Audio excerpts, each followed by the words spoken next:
is that kind of lack of belief, Darren, that was partially responsible for the destruction of the Jedi Order.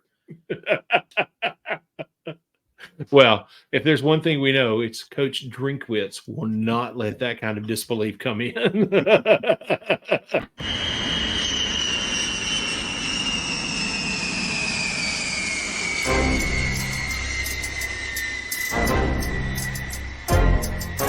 It's time for the Brew and Shavers Sports Podcast. Coming at you every week to talk all the things that make us love sports.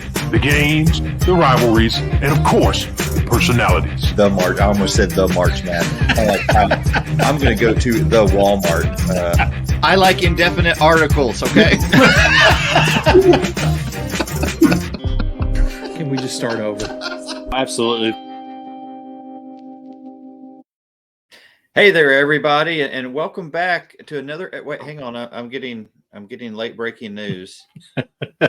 We need to pause this episode to let everybody know the U.S. government is asking for our help to locate a missing F-35.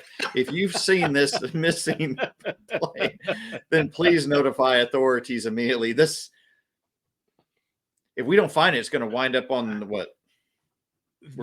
Posters everywhere. There's rumors that it's in South Carolina, and Shane Beamer may have thought that it kept him from executing a onside kick, and that's what happened. That's the rumors that are floating around anywhere. He wasn't particularly happy about it. That's the rumors anyway. Big Brother strikes again. That's right.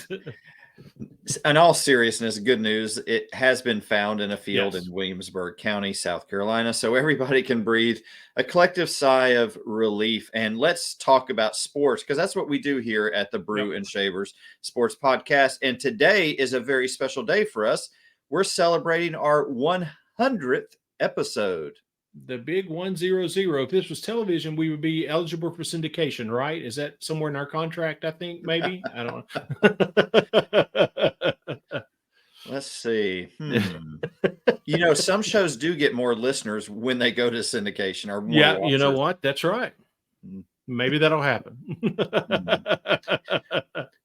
I went back to the very first episode we ever recorded, Darren. It was actually on another show title before we moved to this one. Mm-hmm. And there were a couple of things that we talked about that I found incredibly fascinating. The first one was your excitement over Vanderbilt's new football coach, a guy named Clark Lee. Now, I've got to ask you, Darren, that was 100 episodes ago, right? 99 That's episodes. Right. Yep. How are you feeling today? Are you still excited about that, Coach? Well, look at my hat. I'm now a proud UNLV fan. And let me make sure I move the right way. As you can see, I've taken on a full, Kentucky mindset. I'm finished with football. It doesn't even exist. I've moved on to basketball. I spent most of Sunday reading basketball recruiting reports. Guys, football doesn't even exist to me anymore. If that tells you how I feel about Clark Lee right now, I'm a full running rebel ready for basketball. That's what I don't know if he has issued an apology yet, but I think he and the whole Vanderbilt football team owe the SEC an apology. Never in my lifetime, Darren, did I expect to see UNLV football trolling SEC. Well, when you're a mid-tier MAC team and you've beaten an SEC team not once, but twice in the last 5 years, you've earned the right to troll them. It's gotten so ugly. Vanderbilt put out on Twitter their kickoff time for I think it was the Missouri game in 2 weeks, and people were like, okay, no, I've already learned not to watch. Why are you even publicizing this? We're not going to watch that. There should definitely be a public apology. That should be the largest majority of Tuesday's press conference. Every coach has that Tuesday.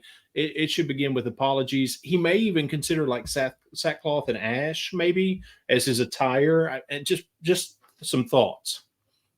Public display of contrition, repentance. Exactly. All of those will be accepted.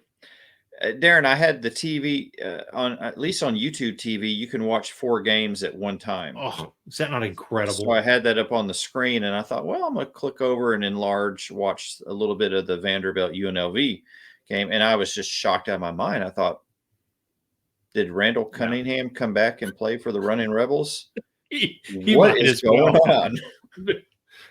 Yeah, and we don't. I know we don't want to get lost in the weeds about Vanderbilt, but I mean, up 17-0 on a MAC team, or Midwest. It's not MAC, it's Midwest, right? Mountain West Conference team, and then you allow them to go on a 30-0 run. How do you do that as an SEC school? That's just unfathomable to me. Yeah. Go Rebels. Miami of Ohio representatives are calling in saying, "Why are you downing a MAC school?" I mean, they just beat Cincinnati last week. Exactly. They just took out the Big 12, right? Yeah.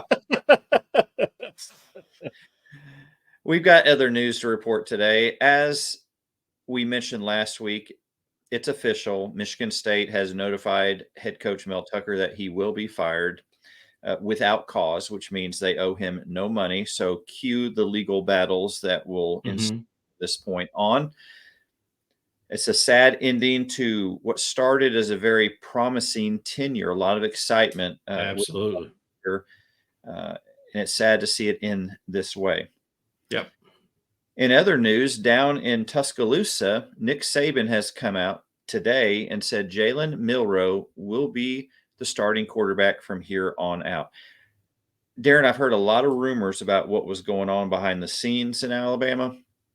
Saturday was a horrible showing. If you're an Alabama fan, that was absolutely painful to watch.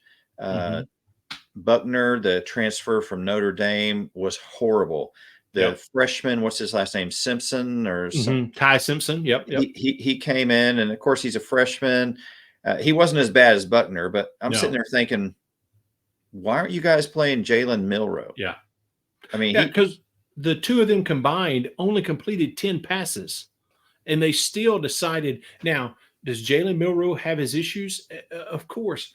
But, man, he can at least get you out of a jam with his feet. Even if the passing is not there, he could possibly pull a draw off or, get around the corner on someone. That was the fact that they just kept going with those guys. I mean, the first guy gets 5 completed passes, 50% completion rate. Then they put in the other guy who also only has 5 completed passes. Unreal. Yeah, I totally agree with you on that, Darren. Now, one thing I noticed in the parts of the USF game that I watched, Jalen Milroe, he was an active participant on the sidelines. He was encouraging his teammates. He was cheering for them.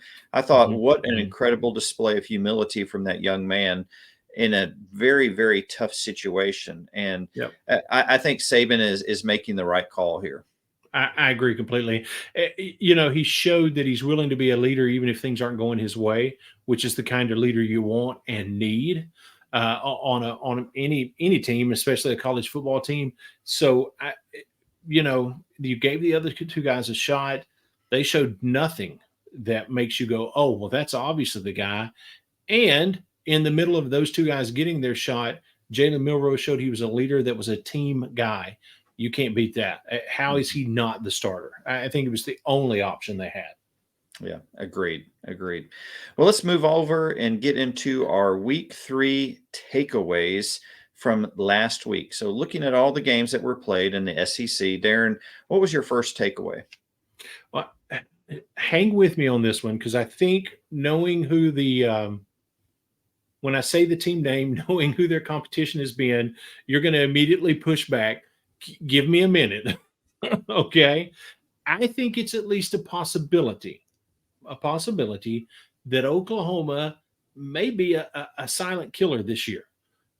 They have in 3 games now, admittedly, 3 games against Arkansas State, SMU, and Tulsa. I understand that. But in 3 games, they are over 500 yards rushing, over 1,000 yards passing. Most importantly, Dylan Gabriel is at 82.5% completion rate and 11 TDs and 1 interception. to me, that's the biggest stat that shows can translate. When you're averaging 55 points a game, of course you are. At least I mean, they beat Arkansas State so bad it made poor Butch cry. So that's this level of competition they've been playing against. However, when you've got a quarterback that's at 83% accuracy with 11 TDs, 1 interception, and an additional rushing TD, that's something that could possibly translate. That being said, all of this is pretty even this week when they play Cincinnati, but it's all really kind of, if you want to show that you could be a silent killer and you most importantly can be a giant killer, that game is in 2 weeks.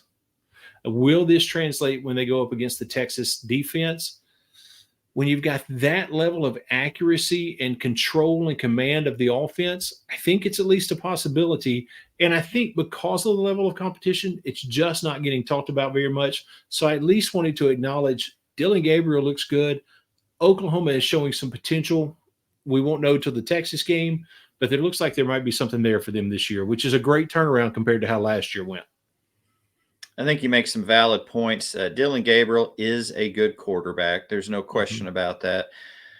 Oklahoma is better than they were last year. And I agree with you. We won't know exactly how much better until the Texas game. Yeah.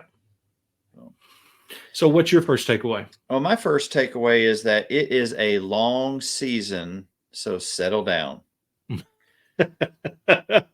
We live in a day and age of instant reactions, and the more emotional it seems like, the more tread that reaction gains on social media. Absolutely. LSU and Florida fans were about to lose their minds after dropping their openers. Yep. But both those teams have made a 180 since then. Florida with a huge convincing win over Tennessee. I mean, 29-16. That didn't exactly go down to the wire. Billy Napier is he's a good coach. He's riding the ship. It's still going to take some time, but I like you always like to see a team improve. LSU the same way. After that devastating loss where they just did not look good at all against Florida State, we didn't know anything after they beat up on Grambling State, but going down to Starkville for an early start, which historically LSU has done horrible at 11 a.m. starts. Brian Kelly, he punched the right buttons, and they came ready to play a very convincing win in Starkville. It looks like LSU has righted the ship. So in a long season like this, it's important not to get too high and not to get too low after the most recent game, because there's a lot of football to be played. Those are some great points, man. And that's, you think about Arkansas fans this week as well, after their loss to BYU, if you listen to Arkansas podcasts and stuff, man, they went from wanting to sit down and have an old cold beer with their buddy Sam Pittman to, wanting to start his car and pack his bags for him. So just pump your brakes. Exactly what you're saying. That's a really great take. I'll go ahead and give you my second one, Darren, and that is the force was with the Missouri Tigers as they pulled off the improbable upset over Kansas State. Thanks to the icing on the cake, that sealed the win was Harrison Mevis' 61-yard field goal, longest SEC history. That's awesome. Go Eli Drinkwitz. I love to say his name, and I think I just mispronounced it. I put an H in Drinkwitz. Wits. My wits are. I'm just gonna stop right now. I don't have my wits about me. I keep saying his name wrong. There you go. That's what I was trying to say. The force abandoned me in that moment. See, 100 episodes in. Wow, I found a way to butcher that even more. We're figuring out how to help each other out. We've got that part done or figured out. Congrats to Missouri, 3-0 to start the season. How about your number two? I want to talk about the big men just a little bit. They do not get talked about enough. And when you watch the devastating game for Tennessee fans and that loss to Florida, something that really stood out to me, especially early on in the game, and then as the game kind of progressed, you could see it even more. The offensive line play of both Tennessee and Florida was very much a contrast to me. You could see Florida's offensive line really seemed to have control of the line of scrimmage against a defensive line that had played well leading up to this game, and the Tennessee offensive line did not have that same command, did not take that same command of the Florida defensive line. And so I did a little bit of digging because I'd heard a couple of different names mentioned, and I found what I suspected. Tennessee center Cooper Mays has been out this entire season. And when you get into the level of ball that these guys are playing, the center does just as much pre-snap as the quarterback does, calling out coverages, calling out where the Mike linebacker is in some cases instead of the quarterback doing that, talking about what zone or switches need to be made and all that kind of stuff. So the guy that's been doing that for them for a long time has been out. On the other side of the ball, Kingsley, I think it's Igurkin, the Florida center, this was his first game back. And Trevor Etienne referred to him as their field general. It's awesome to have our field general back. And I think you could see it. Florida had 183 yards rushing. Tennessee's defense had only allowed 174 yards in the games leading up to this game. So Florida's offensive line opened the holes to get more rushing yards than Tennessee in one game than Tennessee had allowed all season. And I think if you really look at the way that the two offensive lines played, missed blocks and different things, one team having their center and their field general back and the other one not having their main guy on the field really made a difference in a game that's on this magnitude. So I just wanted to give some props to the big guys, how important they are on the field, and especially to King. I'm just going to say his first name, Kingsley, so I don't mispronounce his last name, coming back, getting into place, and really taking control of that Florida offense and making a difference. And you could see how they played, especially comparative to the Utah game.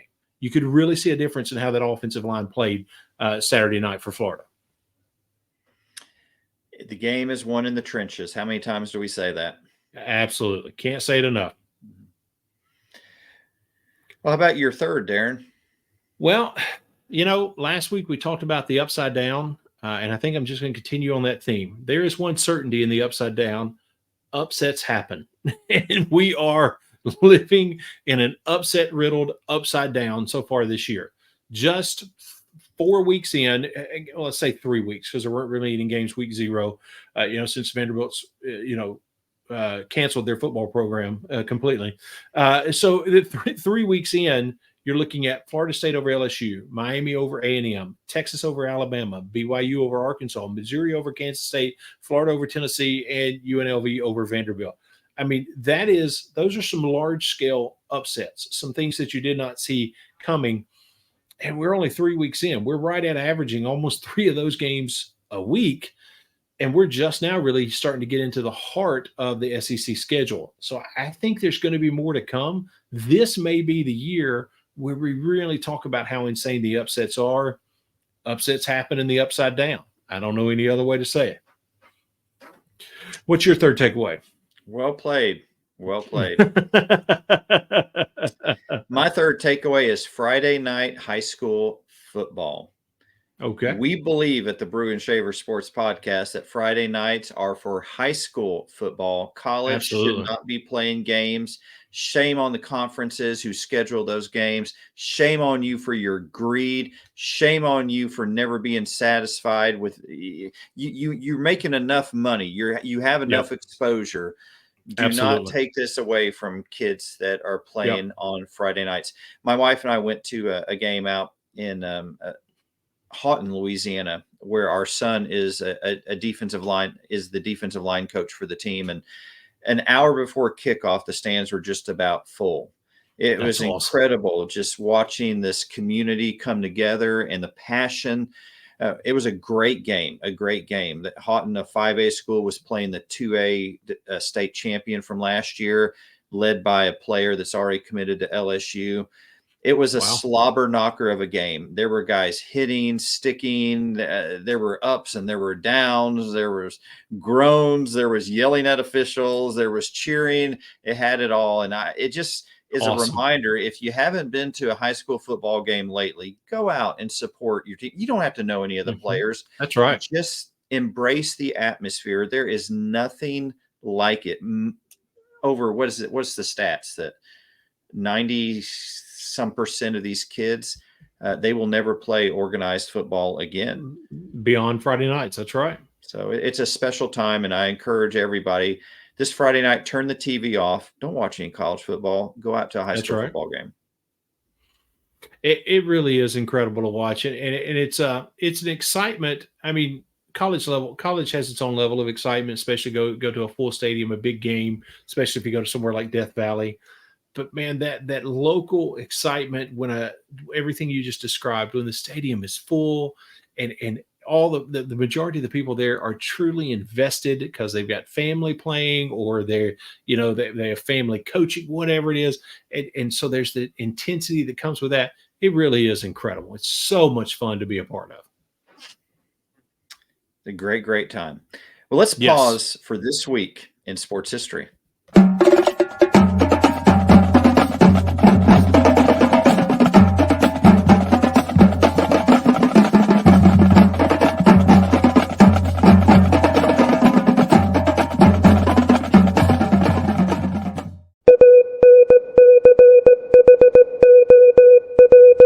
September 20th, 1952. The first game is broadcast under a new NCAA television contract. The contract was signed by NBC and the NCAA after the latter voted to outlaw televised games except for those licensed by the NCAA staff. The deal allowed NBC to select one game a week to broadcast on Saturday afternoons with the assurance that no other NCAA college football broadcast would appear on a competitive network. The first game to be televised under this contract was between Kansas and TCU, which Kansas won 13-0. This game marked the beginning of a new era of college football exposure and popularity, as well as the emergence of television as a powerful medium for sports entertainment. Oh, thank you.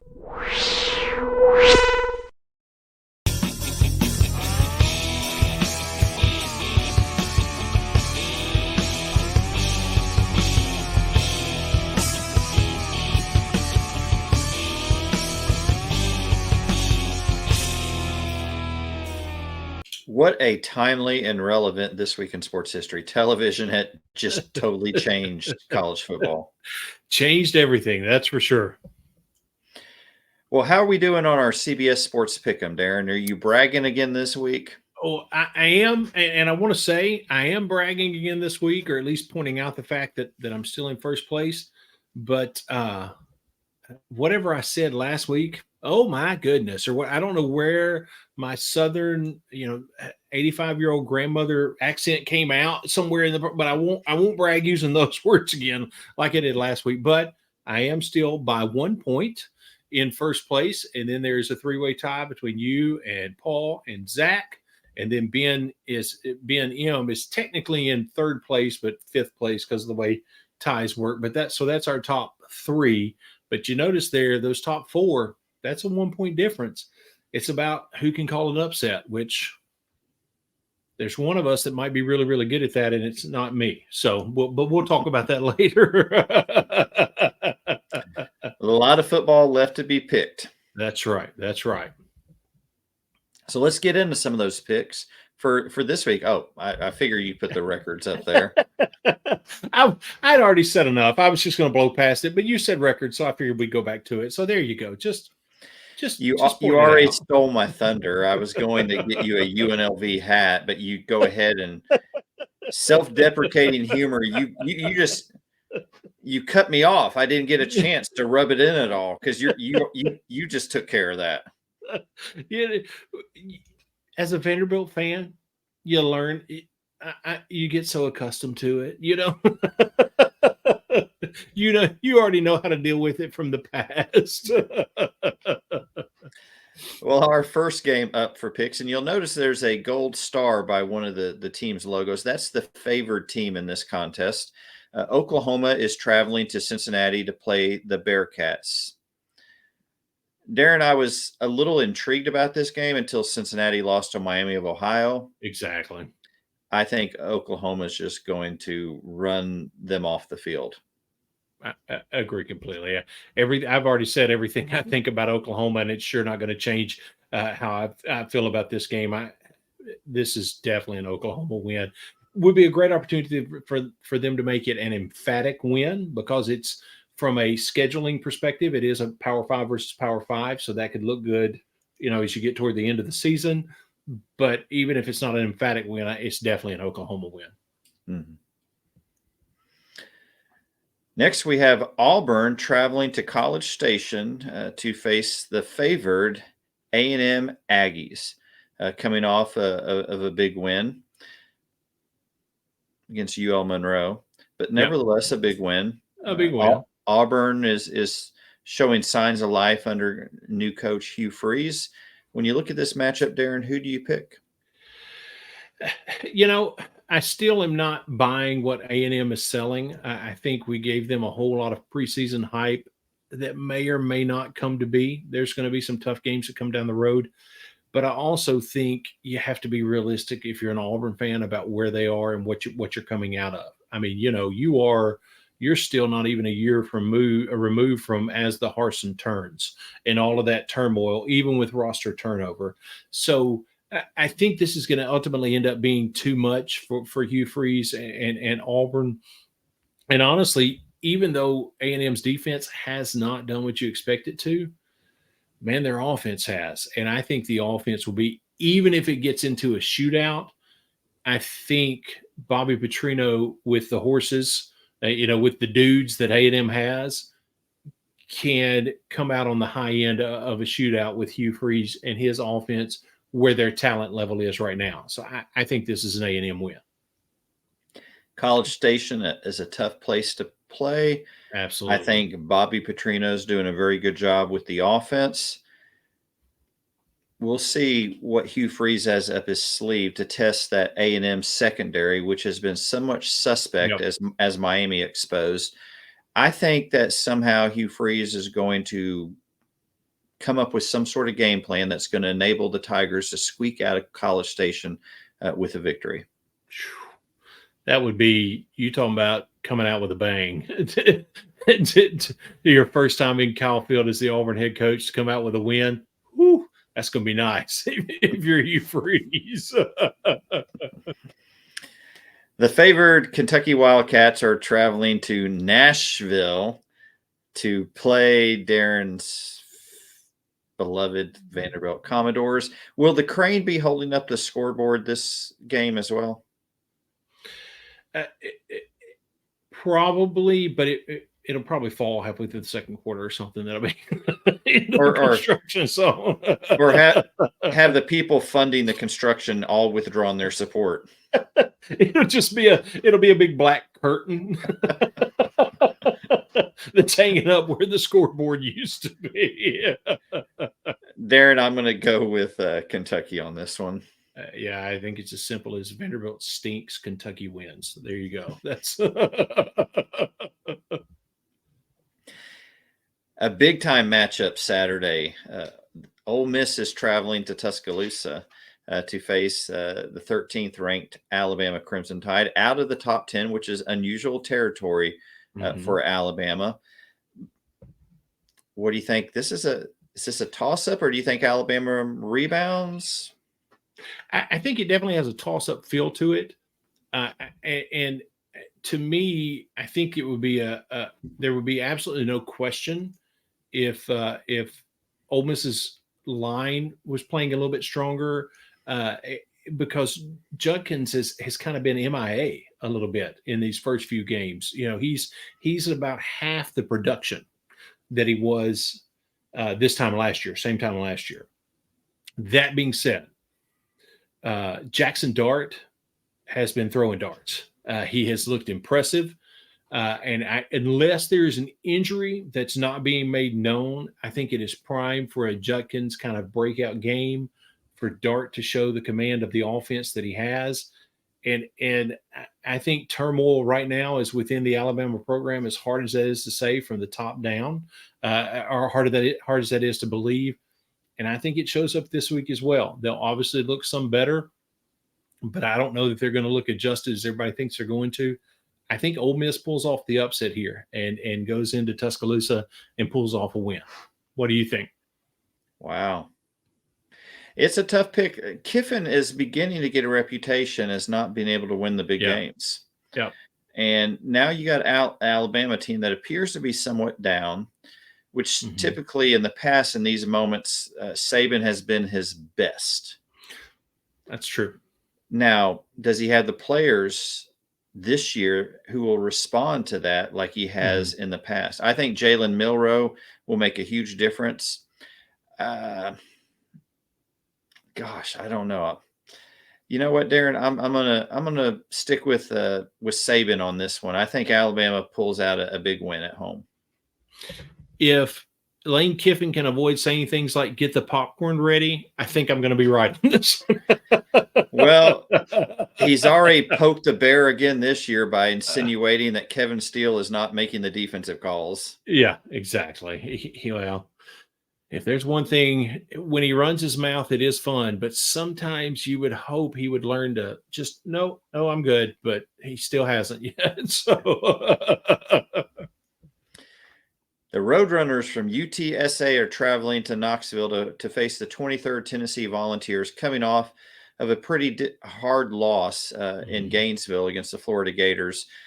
Darren, do you think Tennessee bounces back? Oh, I think they definitely do. Matter of fact, I think this has a potential to be a really definitive kind of turning moment for them.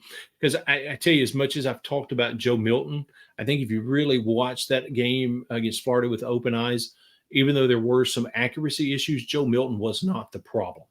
The majority of the things that were the problem are things that can be taught and corrected or schemed and corrected. I think even though Heupel in his third year at UCF did have a little bit of a drop off, people are talking about that this year. Is the same thing going to happen? I don't think this is going to be the case. I think this has the opportunity to be a real a strong win and a turning point for the Tennessee season. And maybe Joe Milton gets his feet under him even a little bit more, shows a little bit more confidence, and really has a big game. But either way, it's a Tennessee win. Tennessee win. The third-ranked Texas Longhorns are traveling to Waco to face the disappointing Baylor Bears. Dave Aranda, a great defensive mind. Is he going to be able to come up with a plan to stop the Longhorns, who struggled a little bit against Wyoming before pulling it all together and pulling away in the fourth quarter? Darren, is this I think Texas is going to win this, and it shouldn't even be close. No, they should absolutely destroy them. I think the Wyoming issues were strictly big game win hangover, and that'll be gone. That's taken care of. They worked that out. Unfortunately, for our favorite football ninja, I don't think he's going to sneak up on Texas at all, and it's going to get ugly. This is going to be a big Texas win. And that takes us to the Arkansas Razorbacks, who last week dropped a home game against BYU from the Big 12. They will be traveling down to Baton Rouge to face the LSU Tigers, ranked 12th in the country. Darren, who you got in this one? This has to be LSU. When their offense is clicking the way they are, and Arkansas, we love Sam Pittman. Arkansas could still have a very nice year. Not the year they were hoping for, possibly not. I don't know that Dan Enos is the answer at offensive coordinator that they thought he was going to be. But this is LSU's offense is just going to be too much for Arkansas. This is going to be a nice LSU win. What do you think? Last year, Harold Perkins was the difference in a very close game. LSU and Arkansas tend to play close games. If LSU plays like they did against Starkville, this should not be a close game, but you never know.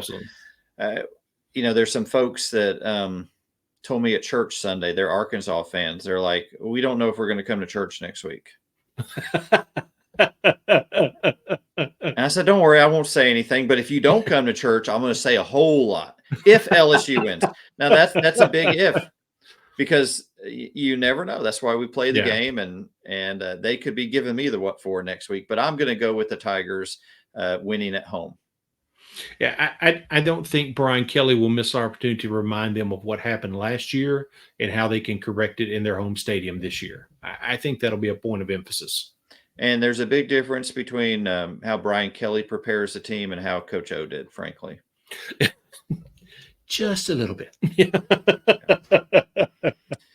The Memphis Tigers are traveling to Missouri to face the 3-0 Missouri Tigers, led by Eli Drinkwitz. Nicely done. Nicely done. I'm going to go with Missouri on this one. They're going 4-0, baby. They are. I feel that very confidently, but I got to tell you, this feels like, if you look at the last couple of years, this looks like one of those moments where on Saturday night you're sitting there going, what in the world happened? How did they lose this game? So that scares me a little bit if I'm a Missouri fan. But I agree with you. They're 4-0 and are continuing in a path that looks like they could be putting together a really nice season. Is that kind of lack of belief, Darren, that was partially responsible for the destruction of the Jedi Order?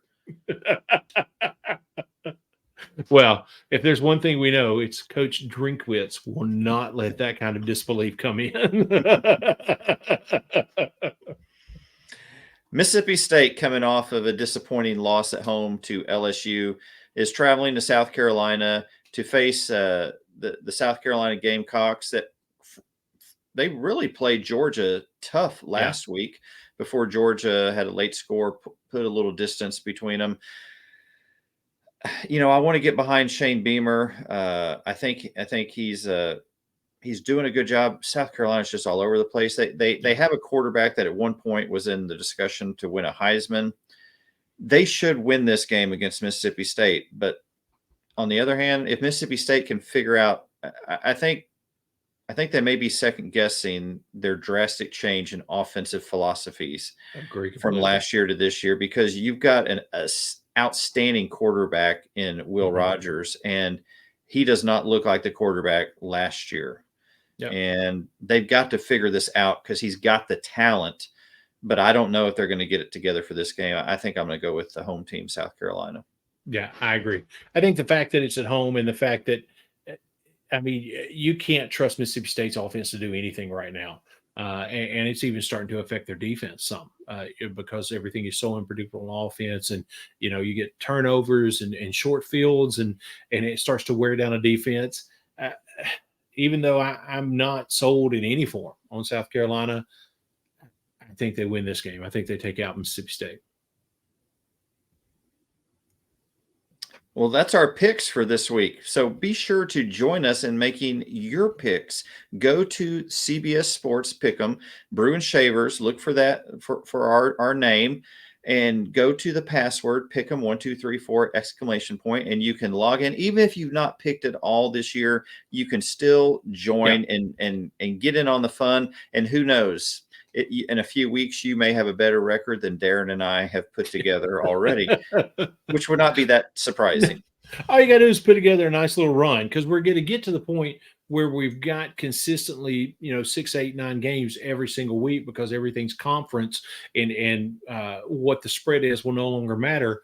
You can put a nice 3 or 4 week run together and leave us all in the dust. So definitely, and let's see if I can do this right. I'll use my pen. Let me see. The link below, it will be there. Click on the link. It'll ask you for the password. You join in. The picks are usually there somewhere around midday Wednesday. The games will be there for you to pick. So just jump in. Definitely not too late. Let's move to 4 down territory. You're in 4 down territory.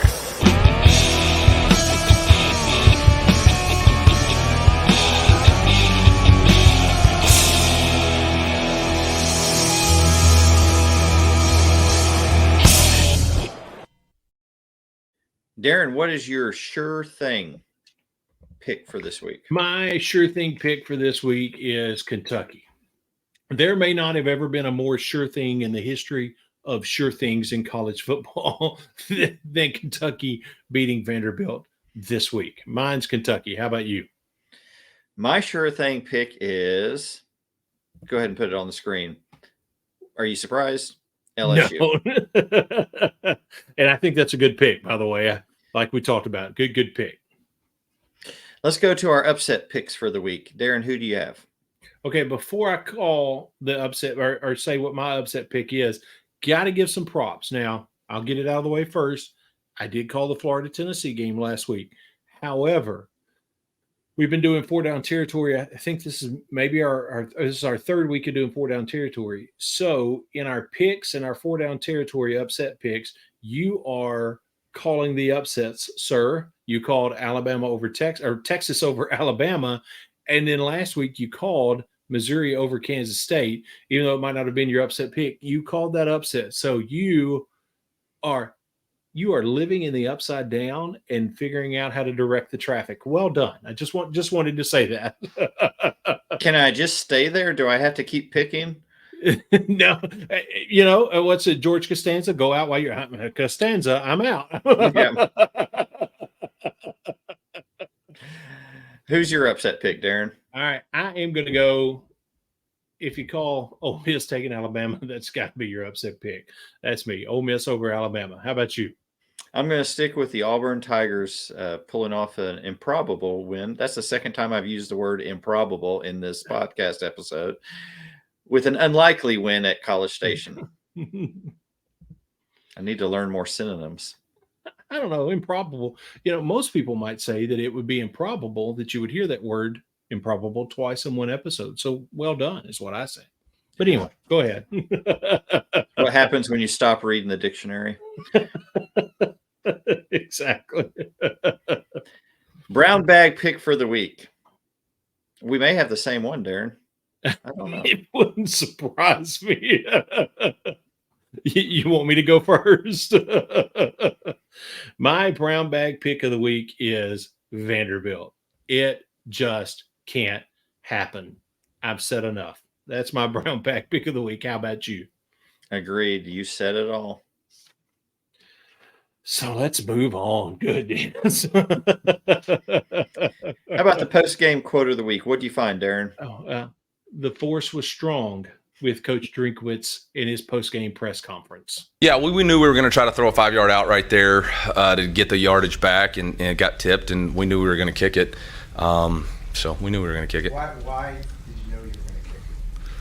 Because we had told ourselves if we got to the 40 that we felt like Harrison could make it, and we got ourselves a 38, so then we took the penalty to make it more dramatic. This is all for TV anyway. It's in the script. So, yeah. What does he do in practice? I mean, just makes me mad when he misses kicks. So how long have you seen him in practice? How long? Yeah. That's as long as kick I've ever seen him make. Okay. Longest in SEC history. That's why he got a game ball. Tells it like it is. I think even though it was on the script thing was very funny and a great way to deal with that, because earlier in the press conference he did say that was on me. We'd spiked the ball. I was talking to guys about how to cover, to kind of avoid the possibility of a kick six.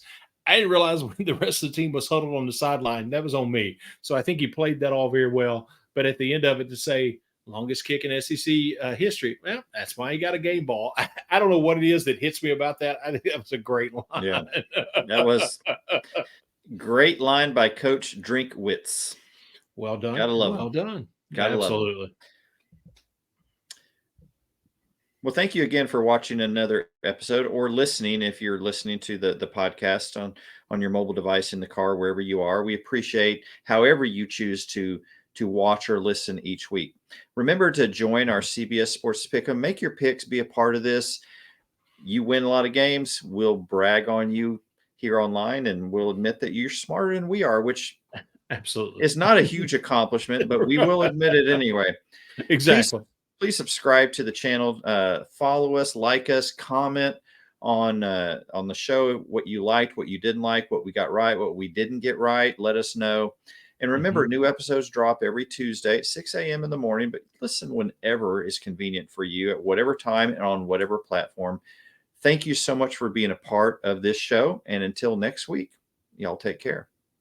Have a great week.